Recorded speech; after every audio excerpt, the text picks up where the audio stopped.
President John Mahama in the democracy dialogue say, Nano na near the power man 7 January 2025 no. Ye bon krofo bi din na dede no kosro pa. Na oma ne bom di na dede no kosro no, eye wona no matu oma ban agu a, soja ban e na na ehwe mu. Ebi te se den, Guinea Bissau, Trari, Burkina, Mali, Niger. Ye bodin na Ghana fo ye. Na ade ba ko a osuro ye kra ne se, o say CDD4 report bi omu ye no. No mu kire se among the youth omu bu se maburu ne se omu be prefer se ye benya soja ban a na benya maburu ni bia no omu support se nko omu benya na soja ban ene di wo mu so. Enti o say why? Because they are tired. Enti na me say na make a early theory no. Ya jiatum say you need $200 million and son wa ba be president. Ba umia sika o say no. John Mahama sika o say no. Wo de kan mu anu kra bom. That is $400 million. Ye kwa IMF ko ji say because of $3 billion in tea. Because of $3 billion in tea, Ghana for investment to crash say. But yenye sika say because me ye John Mahama, me ye Baumia, me ye Duchum, me ye wan me pese me som, but one for sika nka ho a. Enya mo o me ka che say wo adwempa na pese wo som a e wo so nya sika. Enti ye ka say politician bi insert here din a, ne insert here din efi say oni sika wo tua te say de obi betua. Enti obi ka che say na na betimi ay president ma ka che say wo sika, miniska. Me kwa min kotua bribe yem to mame kwabna Japan mu ne aduchu mu ne omo maka no me nam hui anka ye pe omo betimi abo man pa leadership ka se bi omo ka ho na so mu niska enti delegate be kwa kojiska ye be to amade watua MP a wo akatua wo kan nyina bom the whole 4 years se bi endru 10 billion MPO Wakatua nyina the whole of 4 years and do 10 billion. And so MP say, because me person me besom no, just me spend 50 billion, 80 billion. Na me ko na to mami because delegates kakra bi ebeji sika no. Elite theory. Enti edru say ya. Obi tiwa say enti mo delegates mo kwa na mo jisika. Osoya no pa say enti nansen ya na ekomo demo. Sesi amu benya aba na sesi amu timi toto adan mutimi yesa anyoma no onim de ebesi ni de President John Dramani Mahama eka no yentie no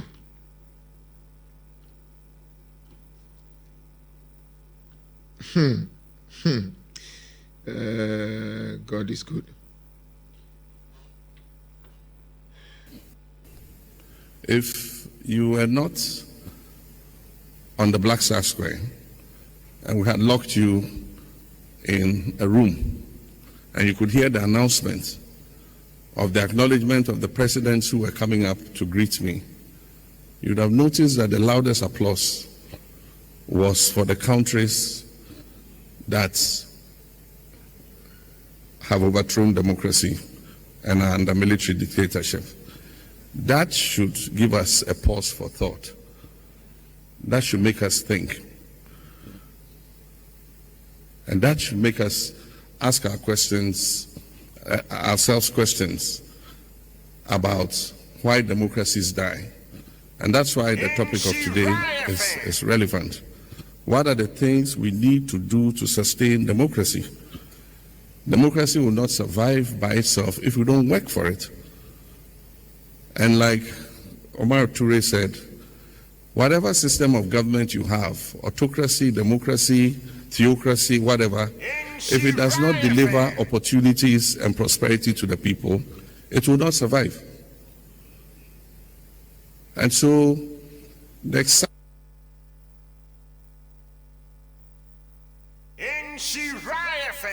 they added the question, do you prefer democratic government or would you support a coup d'etat? And it was frightening to notice that a lot of our young people said they would prefer to live under a military government.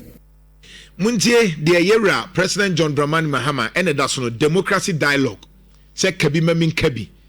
Na saying be last week on no Ushia pennyphobi, African pennyphobi, and a Ghana pennyphobi, and a no guso air can wasem.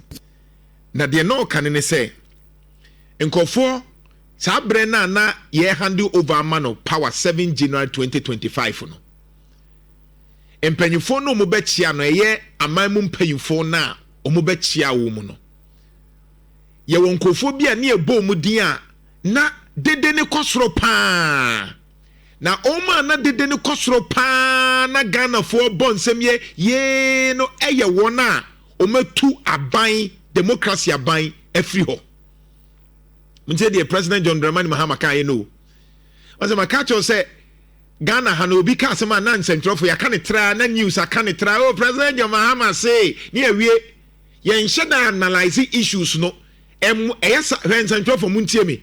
You newscaster, you don't even help. You don't even allow for potential and proper analysis. News na moko piki wi a. No ma ba be yedede, ye frame, hwan ni awie, and the President John Mahama say, e say oman ya yire ho ne ye adwuma ni awie. You need to get people to really analyze in your manner obi panyi bia aka fato to content analysis or can say. Now one of the things I want to say is say when you are a leader and you are self-aware, our governance accountable. And that's why I say anybody who wants to serve in public office must be prepared to account to the people. The people are tired of the corruption. They are tired of misgovernance. They are tired of the lack of opportunity. And that is why for those of us who believe in democracy, we must continue to take the advantage of dialogues like this to see what is wrong with our implementation of democracy so that we can make a reset that makes the youth continue to have faith in democratic governance and not romanticize unconstitutional government. And Tidiano can say, based on that revelation data na eba no ne yamushe ne kakra se mabunu no agitum se nka soja aban ye because on say nipa na bre because man say democracy ne mboa ai yenim say soja aban do before you complain yenim say soja aban enkoyi nanso history be ka kire say yebra JJ Rollins sha say wo ye cool no eye mabunu ne can let the blood flow. Why? Because mabunu no susu say impanyifo no disika no dodo. Enti na me say elite theory no. The President John Mahama e kan ma ye hu say wono agye atum say nipa no abre Ghana fo abre mabunu no ni adwuma eni ti no mo ye de mo pe no.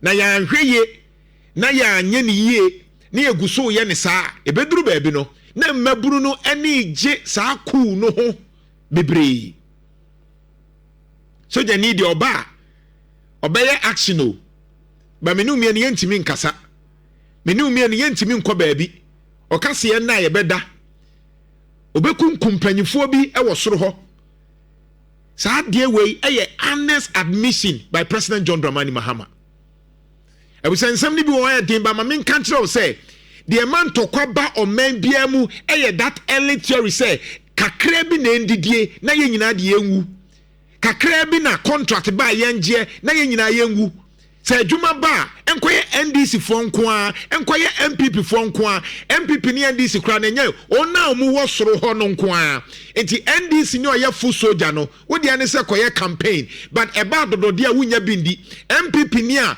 ono no wa ase ho no ne de ane say onkoye campaign but eba dodode dia a family and friends e dru ba bia the people will rise. And I mean, say when you are a leader and you are self-aware, you become conscious. And now no pay, me chira will be na be no me be lines no. Me ma wadwene nyo me bi ho. And now no pay kolebu e the result to be aba. Efa kidney problems so. Menim say enya topic aba ha de ebeka. De hia yen beka. Ye kagalam say na sema ni nyina ye elite theory no se nkofo bi nyintum se omunko ne pesika enti omunto excavator no mfansa asase bibia nsi and into President John Mahama can say galamsey for ne nketwa ne de omu ni sika o e ba ni acheche nkwada no ba panyin no tenkran oti East Legon oti Atasumanso oti sa biaye na ono ato excavator osori anopa ne wa frese enemanya sen manya load sen wamfa ho se asase no wasen na won sen no omfa ho se nipa benya kidney problems omfa ho kolebu de results bi aba Jeff ko page ni so me de ato so Kolebu Teaching Hospital Sound Facebook Sound Health Alarm records over 5,000 diabetes referrals and 2,000 complicated kidney cases in the first half of 2025. Enche de beto so Kolebu ene da so no patobra Facebook na be hade na janto akasa dodo na de bia na John Mahama nyede oba ye nche eno ye say first half of 2025 you say diabetes ekosoro edena diabetes kosoro iniane basa na system no agiatum FDA approve yen kanu kre wo krom ha iniane tantan bi wo ho a you say FDA approve obekwa akwohwe ye de FDA na agiatum na FDA so ma agiatum na standard no dodo na ama yare because so kwa brochira say product na no omumpene so but FDA approved yen kan wansem ya giatum that is the elite theory because krachi ni bia giatum say bia ne ye dia eye FDA approved ye bedi ye bewu ye benya diabetes de etosumienu complicated 2,000 complicated kidney diseases enkran o we enkran de na ye de o makokolebu no ye catch us galamsey problems no de beba obi amfiye hwe woti kro kasem ne ye kan wo so mfiye ye kasa dodo na omu be ye den enche wabusuani bi benya kidney problem na onya sa problem na obete de ye kan ase say nipa 2,000 no ebi bewu because kidney treatment no enye easy ye catch us galamsey no ebedi didimwa konam ye nsuo mu ema aduane ntoso na ye koto wa abontene nyaadoa na ye koto wo dwom no ye nimba bi efiri ba na ye dia heavy metals wom e the kidney ni liver problem be brain na ne kolobi for say